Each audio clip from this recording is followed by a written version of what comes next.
বাচ্চা একটি খুঁজে পাচ্ছি না। দয়ার নবীর কর্ণগোচর হয়ে গেল। আল্লাহ নবী বললেন, ও আপনি যদি মোহাম্মদকে একটা বার অনুমতি দেন, আমি আমার ভাইয়ের মুখে হাসি ফোটানোর জন্য জঙ্গলের কিনারায় চলে যাব। জঙ্গলের কিনারায় যে ওই ছাগলের বাচ্চাটাকে খুঁজে এনে আমার ভাইকে দিয়ে আমার ভাইয়ের মুখে হাসি ফুটিয়ে দেব। আর একটু জোরে বলেন সুবহানাল্লাহ।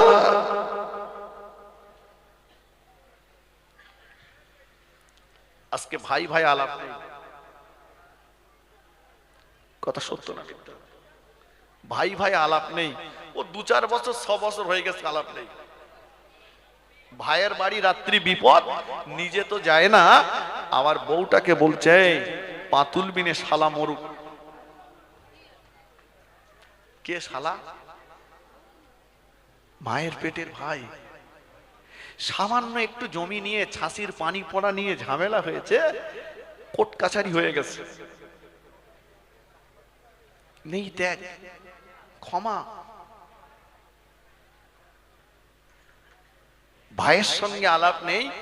ঈদের দিন ইমাম সাহেবের সঙ্গে সালাম আলাইকুম, আরে সালাম মুসাফা, বুকি ব্যথা করছে।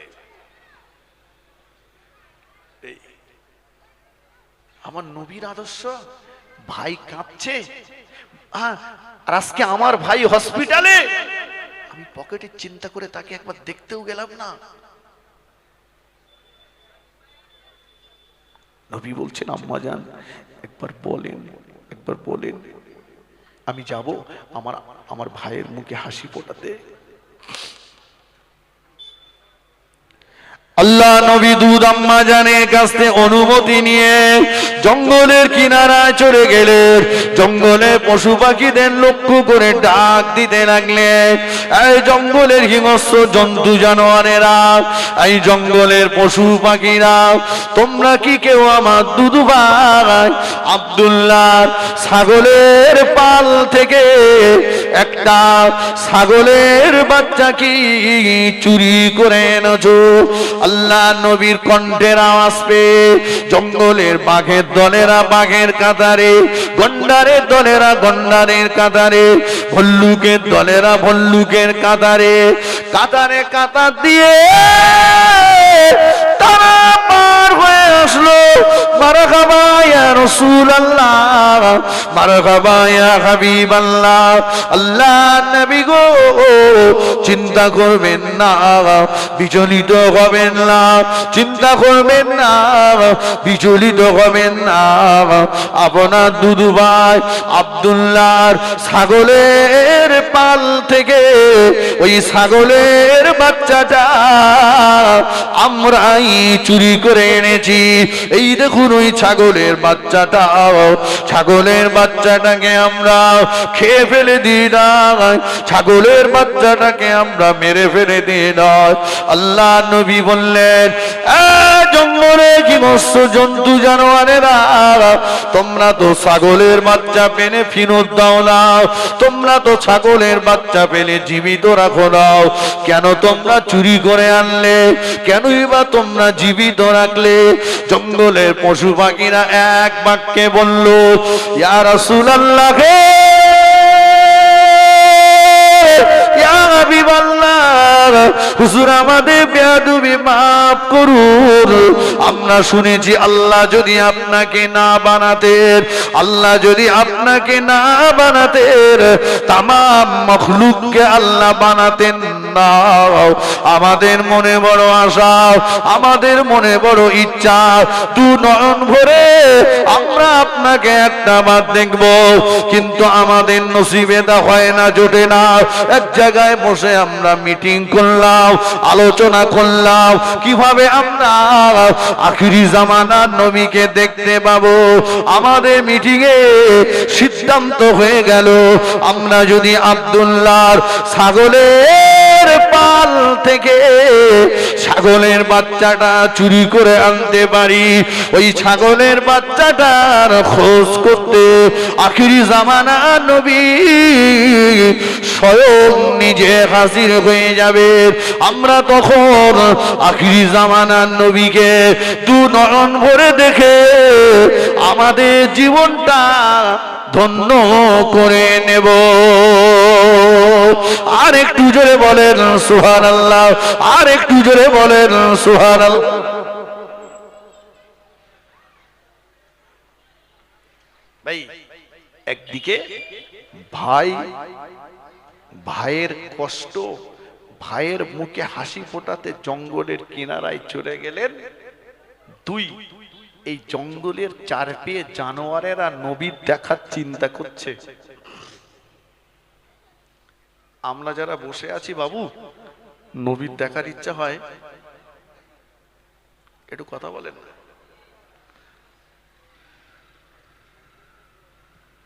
খুব একটা ইচ্ছা হয় না, বলেন। চেষ্টা করি, সারাদিনে যত চেষ্টা করি মেম্বারের সঙ্গে দেখা করার, তার এক আনা পরিমাণ চেষ্টাও নেই নবীকে দেখার। বালিশের তলায় বিড়ির বান্ডিল নিয়ে শুনি নবীর দেখা হবে?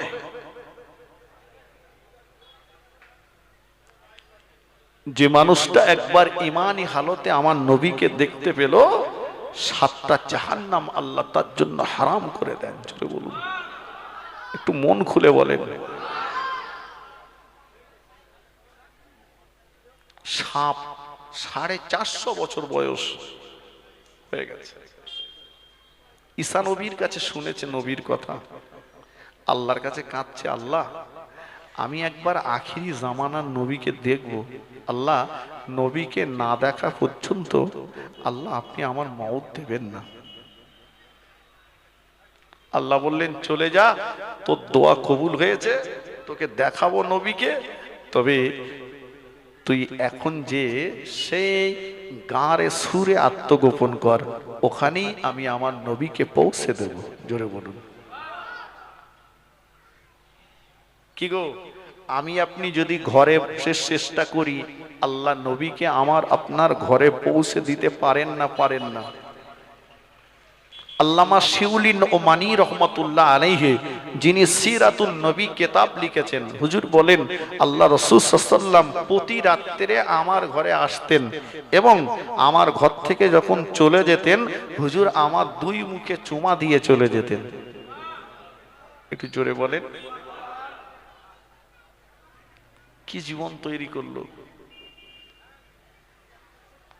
গারে সুরে আত্মগোপন কর, ওখানেই নবীকে পৌঁছে দেব। ভাই, নবী সাল্লাল্লাহু আলাইহি ওয়াসাল্লাম আবু বকর সিদ্দিককে নিয়ে গারে সুরে গেলেন হিজরতের।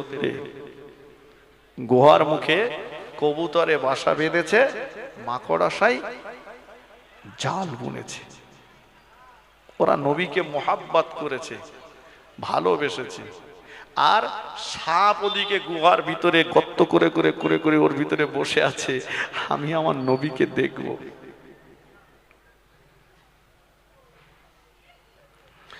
আল্লাহ পাক বললেন, কবুতর,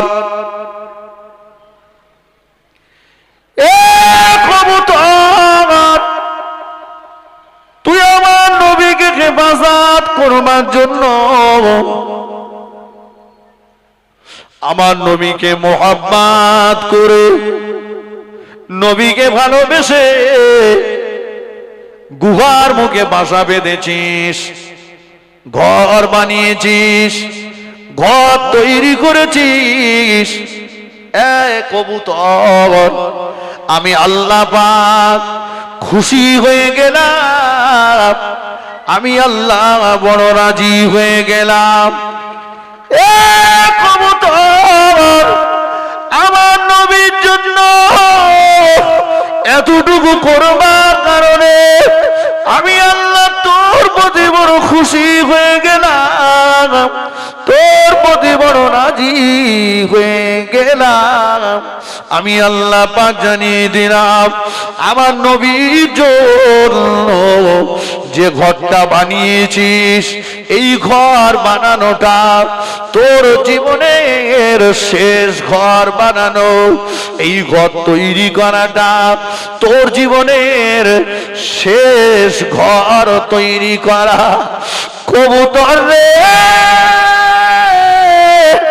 নবীর জন্য ঘর বানিয়েছিস, আজ জীবনে তোকে ঘর বানাতে হবে না। কিয়ামত পর্যন্ত দুনিয়ার জমিনে তোর যত বংশপালা আসবে আমি আল্লাহ পাক ওদের ব্রেন থেকে ঘর বানানোর চিন্তা জনমের মতো মিটিয়ে দিলাম। ঘর বানানোর টেনশন জনমের মতো আমি আল্লাহ তুলে নিলাম। কবুতর, আমার নবীর ইজ্জত সম্মানের খাতিরে কিয়ামত পর্যন্ত দুনিয়ার জমিনে তোর যত বংশপালা আসবে ওদের ঘরগুলো আমার নবীর উম্মতেরা বানিয়ে দেবে। আর একটু জোরে বলুন সুবহানাল্লাহ। কবুতর দেখেছেন?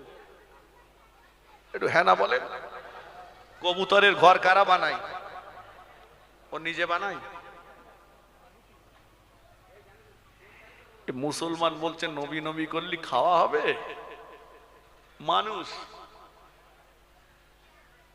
আল্লাহ বলে কবুতর তুই নবীর জন্য ঘর বানিয়েছিস, তোর জীবনে আর ঘর তৈরি করতে হবে না, যা তোর ঘর আমার নবীর উম্মতেরাই বানিয়ে দেবে। সুবহানাল্লাহ। আল্লাহ পাক বললেন মাকড়া সাপ, মাকড়া সাপ আমার নবীকে হেফাজত করবার জন্য গুহার মুখে জাল বুনে দিয়েছিস। আমি আল্লাহ পাক খুশি হয়ে গিয়েছি, আমি আল্লাহ পাক রাজি হয়ে গিয়েছি, সন্তুষ্ট হয়ে গিয়েছি। নবীর জন্য এতটুকু করবার কারণে আমি আল্লাহ খুশি হয়েছে। তোকে একটা অফার জানিয়ে দিলাম, কিয়ামত পর্যন্ত তোর বংশপালাকে কোনোদিন আর খাওয়ার টেনশন করতে হবে না, খাওয়ারের চিন্তা করতে হবে না। তোদের ব্রেন থেকে মগজ থেকে আমি আল্লাহ খাবারের টেনশনটা দূর করে দিলাম। তুই শুধু জাল বুনে বসে থাকবি, আমি আল্লাহ তোদের খাওয়ারটা তোদের জালি পৌঁছে দেব। আর একটু জোরে বলেন সুবহানাল্লাহ। আল্লাহুম্মা সাল্লি আলা।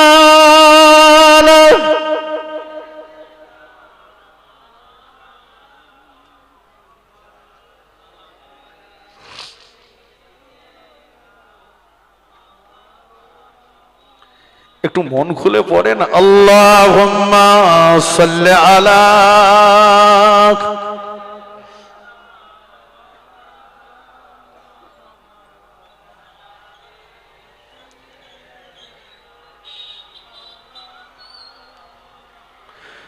মুসিবতে না পাই যদি,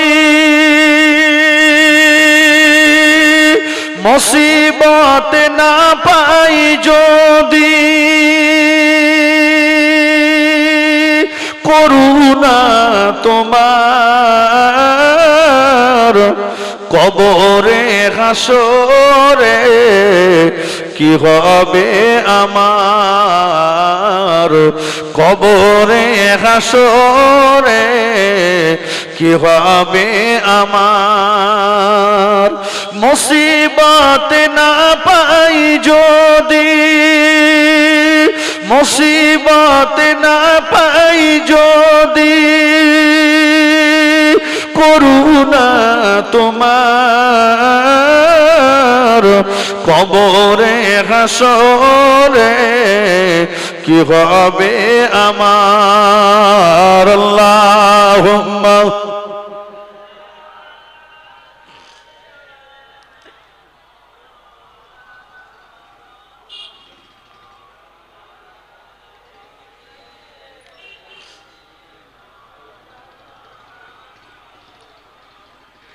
আসি গো ডুবে আমি পাপেরি সাগরে, না জানি কি হবে ওপারে হাসরে। আসি গো ডুবে আমি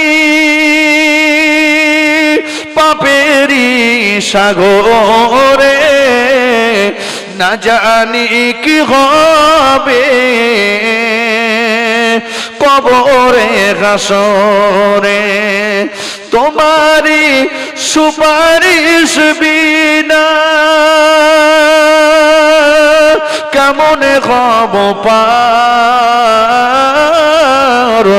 কবরে হাসরে, কি হবে আমার কবরে হাসরে, কি হবে আমার। আল্লাহুম্মা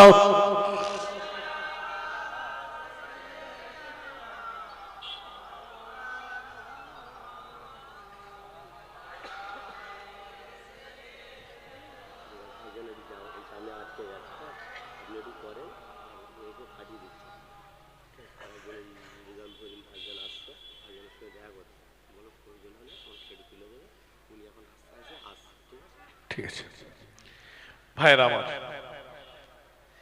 তাহলে নবীর জন্য তারা ঘর চেয়ে আল্লাহ ঘরের টেনশন দূর করে দিয়েছে বাবাজি। আর নবীর জন্য একটা রাতের কিছুটা অংশ আমরা ঘর ছাড়বো, তাই তো নাকি? একটা রাতের কিছুটা অংশ ঘর ছাড়বো, তাই আমরা পারলাম না। নবীর জন্য পারলাম না। নবী আমাদের জন্য সব ছেড়েছেন, ঘর বাড়ি বিবি বাচ্চা সংসার ত্যাগ করেছেন। অস্কতায় আছে আমার মনে আছে, ভুলে যাইনি। আল্লাহ রসুলকে কয়েকদিন ধরে খুঁজে খুঁজে পাওয়া যাচ্ছে না। কথা শুনেন, ঠিক জায়গায় নিয়ে যাবো আমি। সাহাবীরা নবীকে না পেয়ে দিওয়ানা,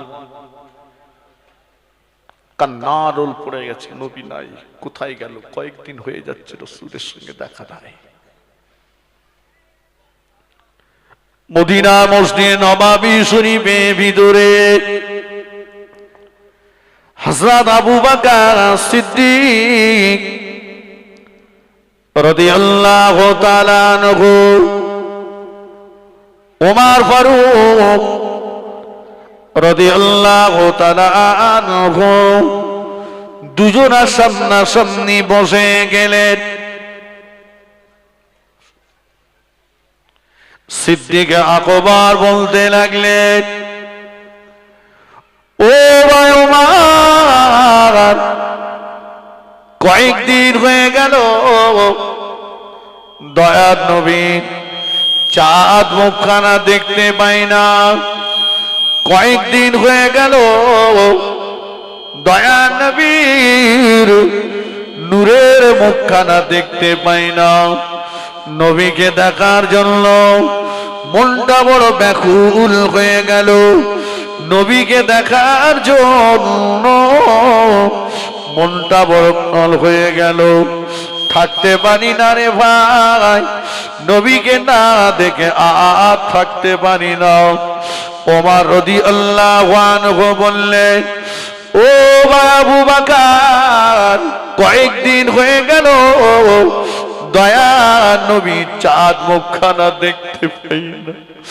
নবীর দেখার জন্য আমি ওমর মন আমার এত তালা হয়ে গিয়েছে, ঘরে মন বসে না। ঘরে আর থাকতে পারি না, চলুন না ভাই দুজনা মিলে দয়ার নবীকে একবার খোঁজাখুঁজি করে দেখি। আবু বকর সিদ্দিক রাদিয়াল্লাহু তাআলা আনহু, ওমর ফারুক রাদিয়াল্লাহু তাআলা আনহু দুজনা বেরিয়ে পড়লেন পাগলের মতো দয়ার নবীকে খুঁজতে লাগলেন। খুঁজতে খুঁজতে খুঁজতে খুঁজতে মরুভূমি ময়দান একটা পাহাড় নজরে এসে গেল।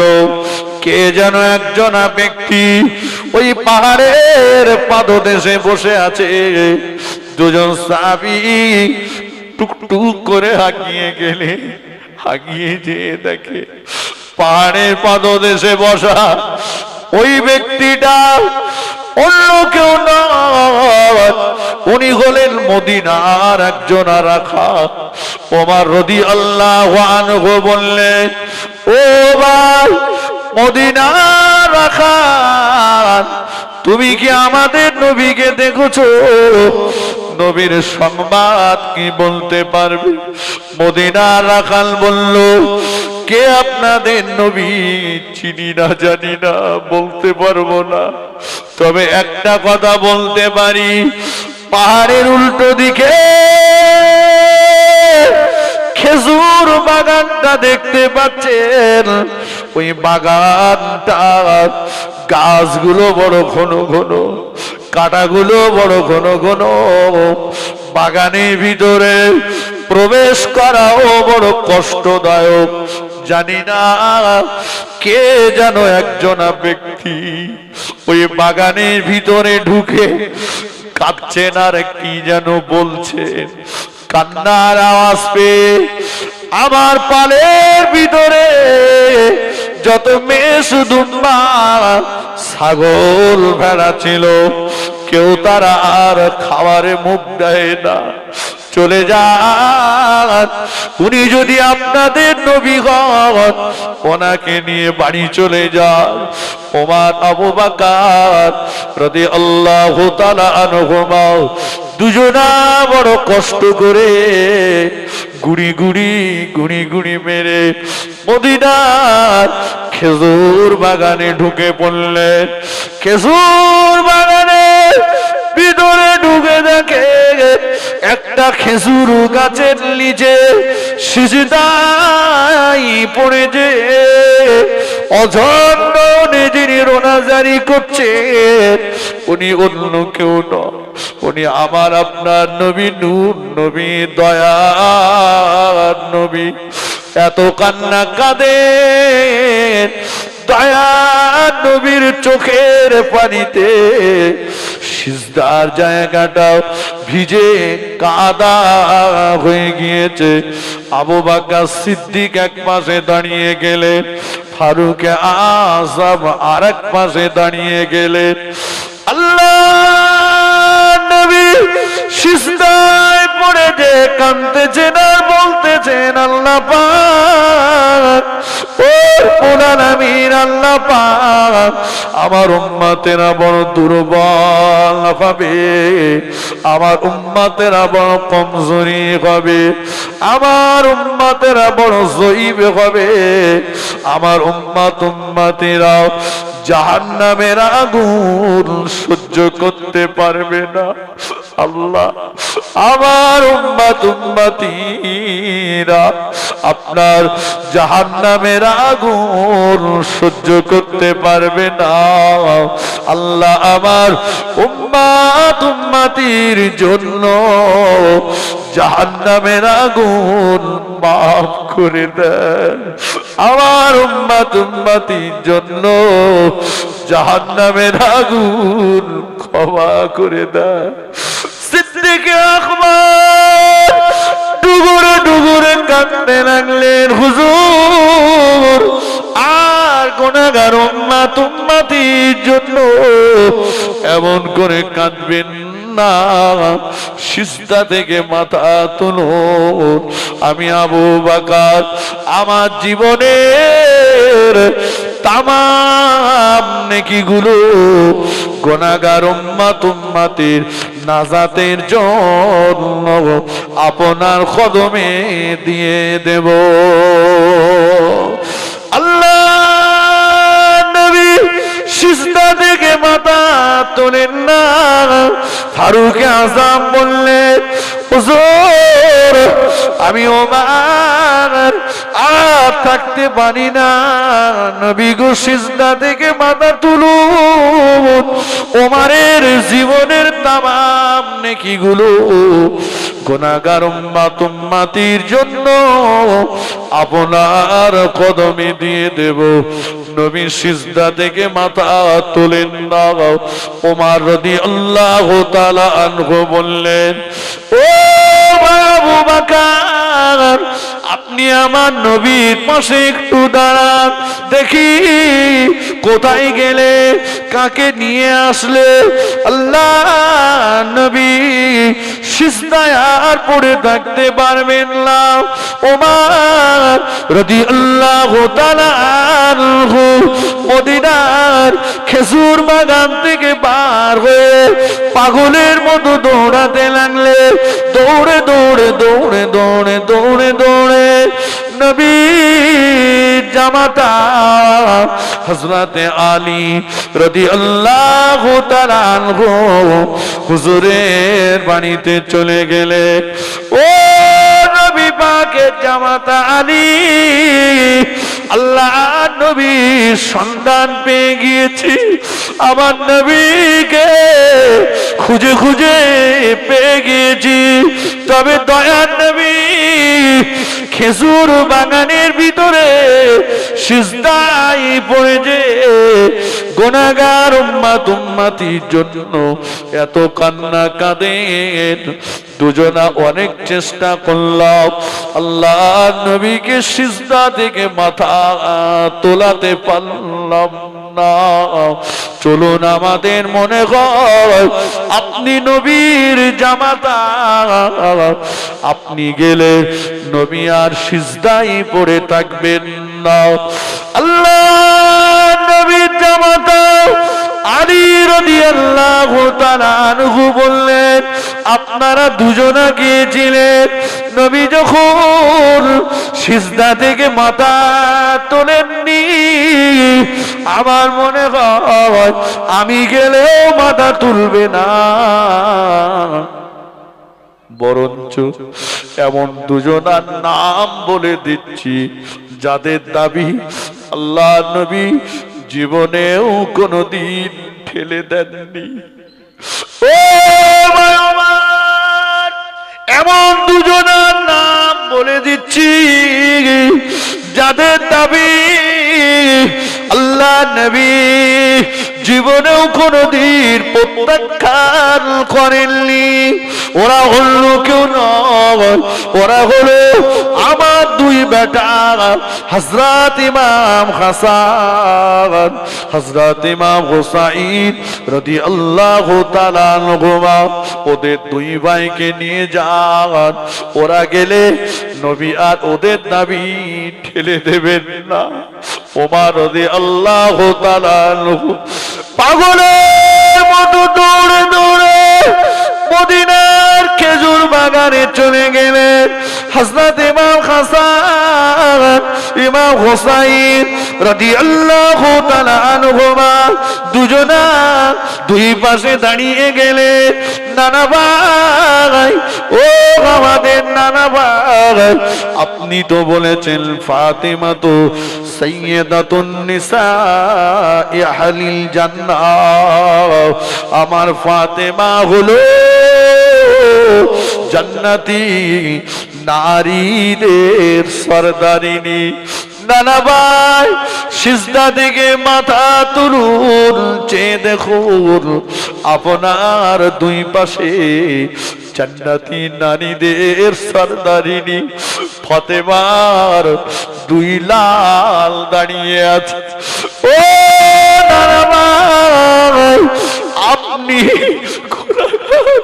উম্মতি জন্য আর এমন করে রোনাজারি করবেন না আমরা দুই ভাই কথা দিলাম আল্লাহর আযাবে জাহান্নাম আর আপনার গুনাহগার উম্মতে দুটোর মাঝখানে আমরা দুই ভাই প্রাচীর হয়ে যাব। জোরে বলতে পারলেন না সুবহানাল্লাহ? একটু মন খুলে বললেন না সুবহানাল্লাহ? নারে তাকবীর, নারে তাকবীর। বাবা, একটা রাতের কিছুটা অংশ নবীর জন্য একটু ঘর বাড়ি ছেড়ে বসে আছি, আর নবী আমাদের জন্য সব ত্যাগ করে খেজুর বাগানের ভিতরে সিজদায় পড়ে যে কাঁদছেন কেন? আমাদের নাজাতের জন্য তো। কথা ঠিক কিনা বলে? নবী বললেন, ও সাহাবীরা, হায়াতি খায়রুল লাকুম ওয়া মামাতি খায়রুল লাকুম। আমি রাসূলুল্লাহ, আমার দুনিয়ায় বেঁচে থাকাটা তোমাদের জন্য যেমন কল্যাণকর, আমার ইন্তেকালের পরের জীবনটাও তোমাদের জন্য কল্যাণকর। জোরে বলুন। আল্লাহ রাসূল দ্বীনের দাওয়াত দিতে গেলেন। অনেকক্ষণ হয়ে গেছে, রাসূলুল্লাহ ঘরে ফিরছেন না। নবীর জন্য ঘরের ভিতরে ইন্তজার করছেন নবীর বিবি, আমাদের আম্মা জান খাদিজাতুল কুবরা রাদিয়াল্লাহু আনহা আর ফাতেমাতুজ জাহরা রাদিয়াল্লাহু আনহা, দুজনা নবীর জন্য ইন্তজার করছে। বেশ কিছুটা সময় পার হয়ে গেল। ও আল্লাহ নবীর বেটি ফাতেমাতুজ জাহরা রাদিয়াল্লাহু তাআলা আনহা দরজার পাশে উঠে গেলেন। দরজাটা খুললেন, বাইরের দিকে তাকালেন, বাইরের দিকে চেয়ে চেয়ে বললেন, আম্মা জান, এতটা সময় পেরিয়ে গেল, এতটা সময় পার হয়ে গেল, এখনো যে আমার আব্বা জান ঘরেতে ফিরল না।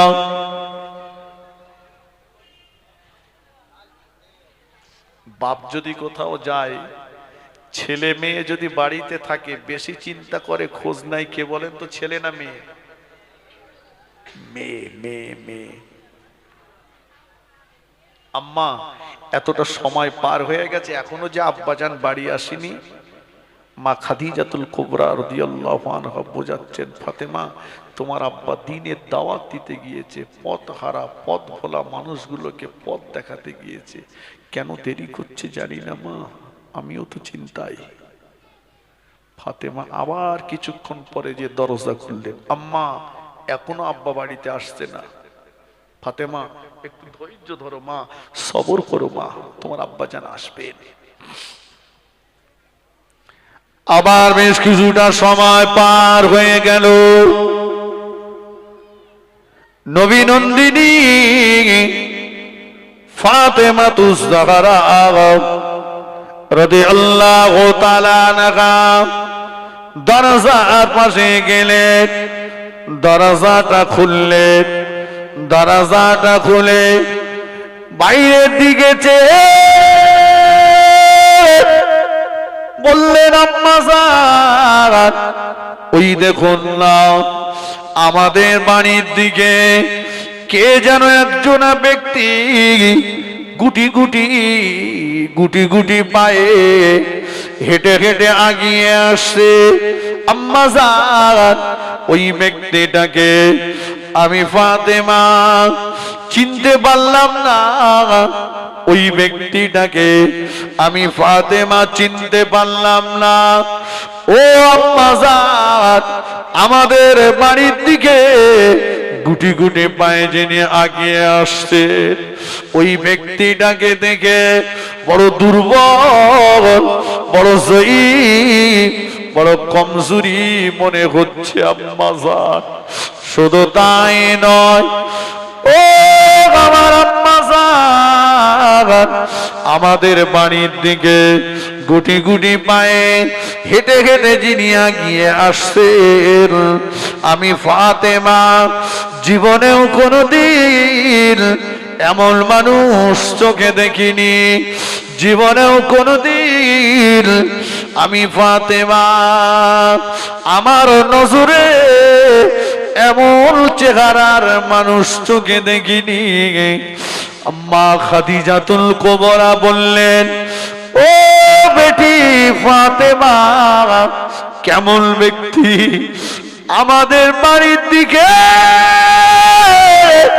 হেঁটে হেঁটে এগিয়ে আসছে, যেমন ব্যক্তি ইতিপূর্বে কোনদিন চোখে দেখনি মা, কোনদিন চোখে দেখনি মা। ফাতেমা তুজারা বললেন, আম্মা জান আমাদের বাড়ির দিকে গুটি গুটি পায়ে হেঁটে হেঁটে যিনি এগিয়ে আসছেন ওনার গোটা শরীরটা লাল, আমার শরীরটা লাল রঙের। আম্মা জান আমি ফাতেমা ইতিপূর্বে কোনদিন এমন লাল চেহারার মানুষ চোখে দেখিনি। ও আম্মা জান, মানুষের চেহারা যেমন লাল রঙের হয়, মানুষের বাদাল যেমন লাল রঙের হয়, এটা আমার জানা ছিল না। আমি কোনদিন এমন লাল চেহারার মানুষ চোখে দেখিনি। আমাদের আম্মা জান খাদিজাতুল কুবরা রাদিয়াল্লাহু তাআলা আনহা তড়িঘড়ি দরজার কাছে উঠে আসলেন। আমাদের আম্মা জান দরজার কাছে এসে বাইরের দিকে চেয়ে আমাদের আম্মা জান ডুগুরে ডুগুরে কেঁদে বেটি ফাতেমা, ও মা ফাতেমা, চিনতে পারলে না মা ওই ব্যক্তিটাকে? কি চিনতে পারলে না মা? না আম্মা জান চিনতে পারলাম না। ফাতেমা উনি অন্য কেউ নয়, উনি হলেন তোমার আম্মা জান দিন ও দুনিয়ার বাদশাহ হাবিবুল্লাহ জনাব মুহাম্মাদুর রাসূলুল্লাহ সাল্লাল্লাহু আলাইহি ওয়াসাল্লাম। ফাতেমা তুজারা বললেন, ও আমার আম্মা জান, আমার আম্মা জানের নূরের বদনের দিকে তাকালে পূর্ণিমা চাঁদটাও যে হার মেরে যায়। আম্মা জান আমাবস্যার কালো ঘুটঘুটে অন্ধকার রাতে অন্ধকার ঘরে যদি আমার আব্বা জান প্রবেশ করে, অন্ধকার ঘরটা আমার আব্বা জানের নূরের বদনের আলো আলোকিত হয়ে যায়। আম্মা জান আর আজকে আমি ফাতেমা আমার আব্বা জানকে দেখে চিনতে পারি না। আল্লাহ নবী বিবি আমাদের আম্মা জান বললেন, বেটি রে, ও বেটি ফাতেমা, তোমার আব্বা দিনের দাওয়াত দিতে গিয়েছিল, আল্লাহ পাকের ওয়াহদানিয়াতের বাণী, একত্ববাদের বাণী প্রচার করতে গিয়েছিল। বেঈমানের দলেরা, বেদিনের দলেরা, কুফফারে কুরাইশরা তোমার আব্বাকে এতবার মেরেছে। তোমার আব্বা জানে নূরের বদনটা রক্তে লাল হয়ে গিয়েছে মা। তোমার আব্বা জানে নূরের বদনটা খুন আর খুন হয়ে গিয়েছে মা। আম্মা জান খাদিজাতুল কুবরা রাদিয়াল্লাহু তাআলা আনহা তড়িঘড়ি আগিয়ে গেলে দয়া নবীকে ধরাধরি করে বাড়িতে নিয়ে আসলে আম্মা জান শাড়ির আঁচলটা দিয়ে দয়ার নবীর গায়ের খুন মোবারক গুলো মুছে মুছে মুছে মুছে মুছে মুছে মুছে মুছে দিচ্ছে। আম্মা জানেন লক্ষ্য পড়ে গেল আল্লাহ নবীর নূরের বদনে পাথরের টুকরা ঢুকে আছে। আম্মা জান আঙুল দিয়ে টেনে টেনে টেনে টেনে পাথরের টুকরা বার করলেন। ওই জায়গা দিয়ে খুন মোবারক ফিনকি দিয়ে বার হয়ে আম্মা জানের মুখে লেগে গেল। আম্মা জান টুকুরে টুকুরে টুকুরে টুকুরে খেতে ফেললে। এ মক্কার বেঈমানের দলেরা, এ কুফারে কুরাইশরা, এ আবু জাহাল, এ আবু লাহাব, এ ওলীদ ইবনে মুগীরা, কোথায় কে আছিস বল? আমি খাদিজা, আমার টাকা নিয়ে তোরা ব্যবসা করিসনি। খাদিজার সামনে দাঁড়িয়ে বল, খাদিজার টাকা নিয়ে বড় লোক হোসনি, খাদিজার টাকা নিয়ে ব্যবসা করিসনি, খাদিজার টাকা নিয়ে বড় লোক হলি, খাদিজার টাকা নিয়ে ব্যবসা করলি, আর খাদিজার এতিম বাবারা বাবারা স্বামীটাকে ধরে এত মার তোরা মারলি, এত মার তোরা মারলি। দয়ার নবী আমার আমাদের আম্মা জানে মুখে কান্না লাগিয়ে দিয়ে বললেন, খাদিজা বলো না, এমন করে বলো না, খাদিজা এমন করে বলো না। এদিকে নবী নন্দিনী ফাতেমাতুজ জাহরা রাদিয়াল্লাহু তাআলা দুটো হাত তুলে আল্লাহ পাকের দরবারে অঝর নয়নে কাঁদছেন। আল্লাহ,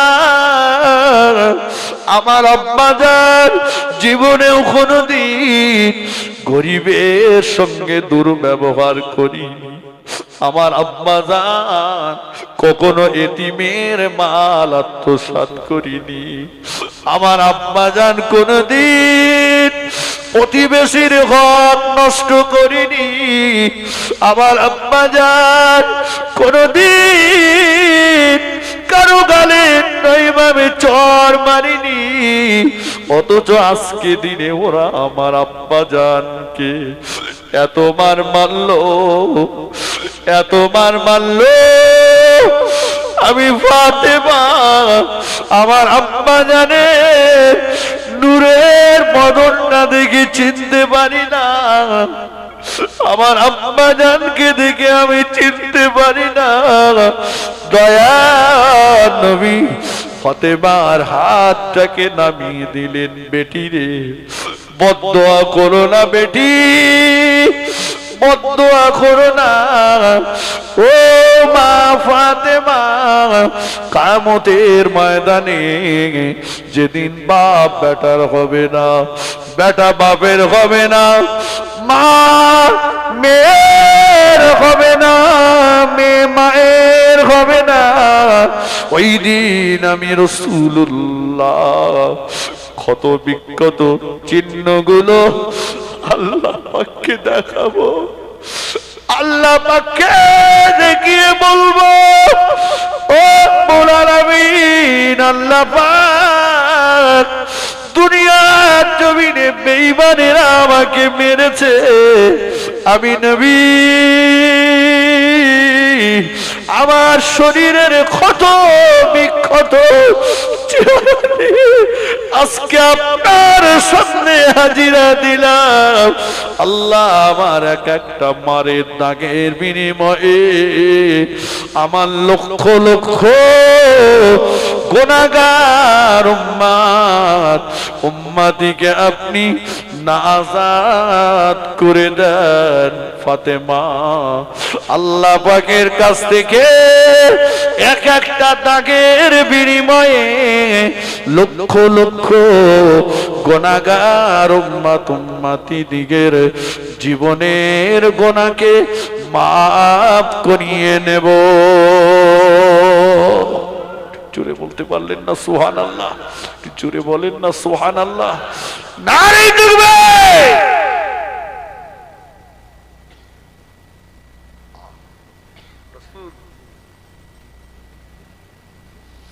মার খেয়েছে, মারের আঘাতের দাগগুলো রাসূলুল্লাহ উম্মতের নাসাতের জন্য ব্যবহার করবেন। ভেবেছেন একবার? আল্লাহ রাসূল বললেন, হায়াতি খায়রুল লাকুম ওয়া মামাতি খায়রুল লাকুম, আমার দুনিয়ায় বেঁচে থাকাটা কল্যাণ, আমার ইন্তেকালের পরের জীবনটাও কল্যাণ। সাহাবীরা বললেন, ইয়া রাসূলুল্লাহ, ইন্তেকালের পরের জীবন কল্যাণ, এটা তো ভালো বুঝলাম না। নবী বললেন, সাহাবীরা, আমার ইন্তেকালের পরে প্রতি সোমবার এবং শুক্রবার আল্লাহ পাক আমি রাসূলুল্লাহ আমার দাবিতে আমার উম্মতের আমল নামাটা আমার মাজার মুকাদ্দাসে পৌঁছে দেবেন। জোরে বলুন, একটু মন খুলে বলেন।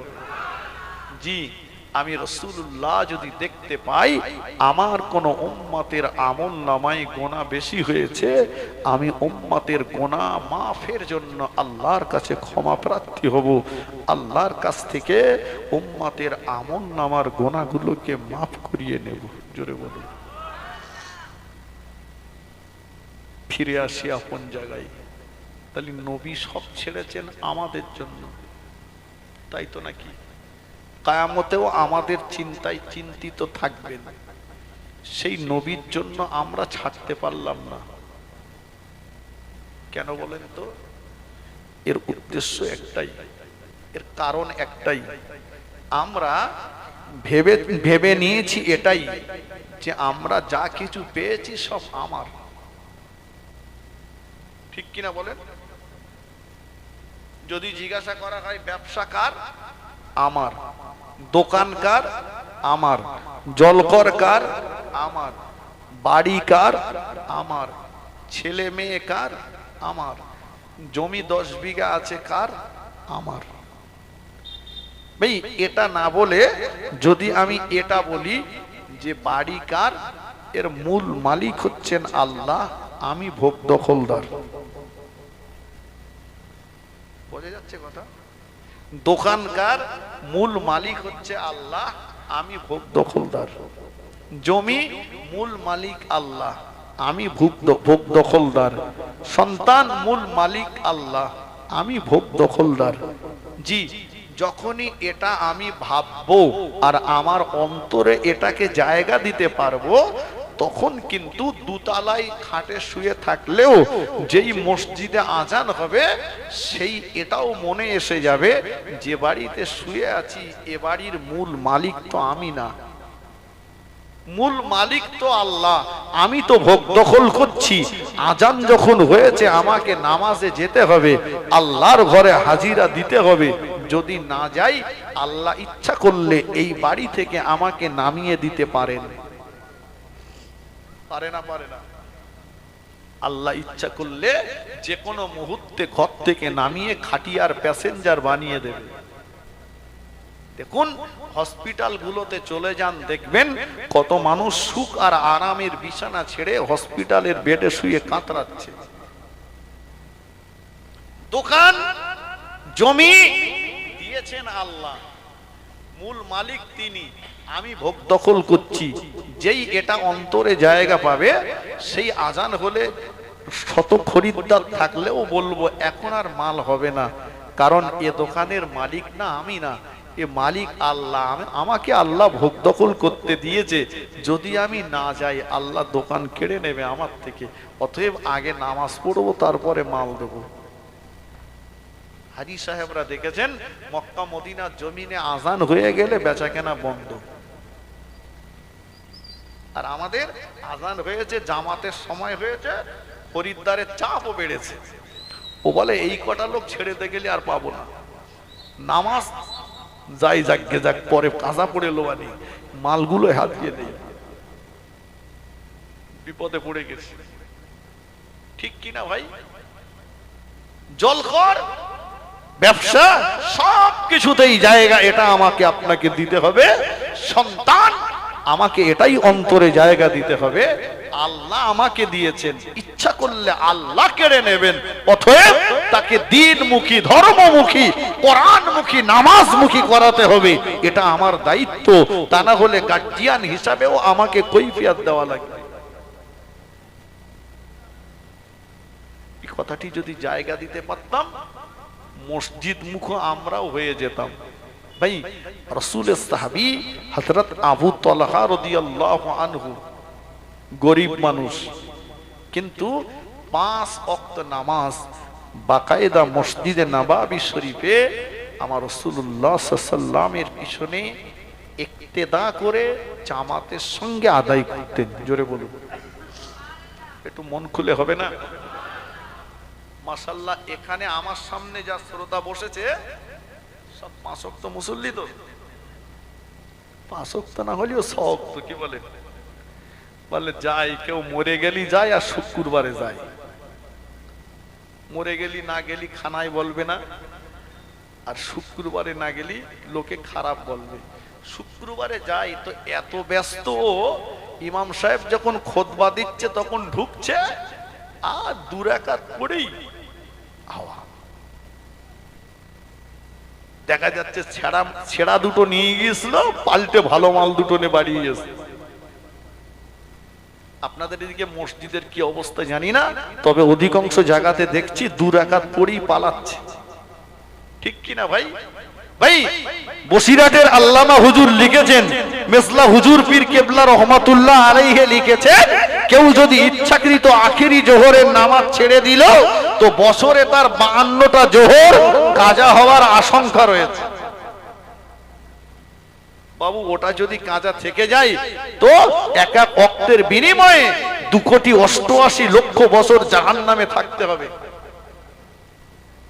মসজিদে গেলে এত ব্যস্ত কেন? মসজিদে ব্যস্ত, মাদ্রাসায় ব্যস্ত, জলসায় ব্যস্ত। মসজিদে ইমাম সাহেবের কেরাত যদি লম্বা হয়, বয়ান যদি লম্বা হয়, দোয়া যদি লম্বা হয়, মসজিদ থেকে বেরিয়ে বলছে এই ইমাম আর চলবে না, এর বাদ দে। কেন? বলে খেয়ে খেয়ে গায়ে তেল জমে গেছে। মানে কি খাওয়া খেয়েছে? বলি এত বড় দোয়া করে, আমি ওদিক ধান কেটে রেখেছি আর দোয়াও শেষ হচ্ছে না, বাধ্য ইমাম চলবে না। যে লোকটা মসজিদ থেকে বেরিয়ে ইমাম সাহেবের দোয়া, বয়ান, বক্তৃতা লম্বা হওয়ার জন্য সমালোচনা করছিল, দেখবেন আমার কথাটি মিলিয়ে নেবেন, সেই লোকটাই ঘন্টার পর ঘন্টা চায়ের দোকানে বসে পরের গীবত করছে, সেখানে ওর ব্যস্ততা নেই। সত্য না মিথ্যা? ঘন্টার পর ঘন্টা চায়ের দোকানে বসে পরের গীবত করছে, ব্যস্ততা নেই। কিন্তু মসজিদে আসলে ব্যস্ত। নবী বলেছেন উত্তম জায়গা মসজিদ ঘর আর নিকৃষ্টতম জায়গা বাজার। সাহাবীরা মসজিদে গেলে বাড়ি আসতে চাইতেন না, আর বাজারে গেলে থাকতে চাইতেন না। আর আমরা মসজিদে গেলে, একটু কথা বলেন, থাকতে চাই না, আর বাজারে গেলে বাড়ি আসতে চাই না। আবু তালহা রাদিয়াল্লাহু আনহু 5 ওয়াক্ত নামাজ বাকায়দা জামাতের সঙ্গে পড়তেন। মদিনার মসজিদ নববী শরীফে আসরের আযান হয়ে গেল। আবু তালহা রাদিয়াল্লাহু তাআলা আনহু হুজুর আমার ওযু করে রেডি হয়ে নিচ্ছেন, জামাতে নামাজ পড়তে যাবেন। হুজুর যখনই মসজিদে যেতেন, বাড়ি থেকে ওযু করে মসজিদে যেতেন। যে মানুষটা বাড়ি থেকে ওযু করে মসজিদে রওনা হলো, ওই ব্যক্তিটা যেন ইহরাম পরে খানায় কাবা শরীফে রওনা হয়ে গেল। জোরে বলে। যে মানুষটা বাড়ি থেকে ওযু করে মসজিদে গেল, ওই লোকটা যেন এহরাম পরে কাবায় গেল। আর আমরা দেখছি আজান হয়েছে 15 মিনিট পরে জামাত, একটা বিড়ি খাওয়া যাবে, সময় যা আছে একটা বিড়ি খাওয়া যাবে। বাড়ির থেকে বিড়ি ধরে গিয়ে মসজিদের দিকে যাচ্ছে, মসজিদের গেটের কাছে যেয়ে এইবার মরণের টান মেরেছে, একে টানে সুতোর গোড়া পর্যন্ত পৌঁছেতেছে। বিড়িটা ফেলে দে, অজুখানাতে করে উজু করে মসজিদে, আল্লাহ এই যে ভক ভক করে গালদে গন্ধ বেরোচ্ছে, ওতে পাশের মুসল্লি অস্থির, ফেরেশতাও অস্থির।